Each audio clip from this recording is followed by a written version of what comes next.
Mga napadapang palay dahil kay Bagyong Hener inaani na ng mga magsasaka sa Gonzaga, Cagayan. Tutukan sa ulat ni Jeric Pasilyao. Puspusan na ang pag-aani ng palay sa Gonzaga, Cagayan. Nanganganib na kasing masira matapos padapain ng malakas na pag-ulan dulot ng Bagyong Hener.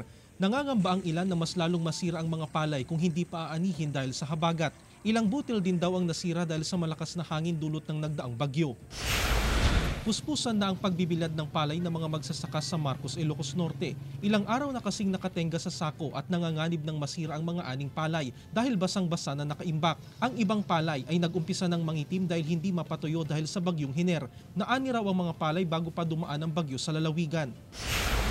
Dahil sa ilang araw na pag-ulan dulot ng Bagyong Hener, sa loob na ng bahay pinapatuyo ang mga naaning palay sa Kawayan, Ilocos Sur. Nanganganib na kasing mabulok at mangitim dahil hindi pa nabilad sa araw. At para hindi masira, inilatag na lang ang mga palay sa sahig para matuyo. Jeric Pasilyao, 1 North Central Luzon.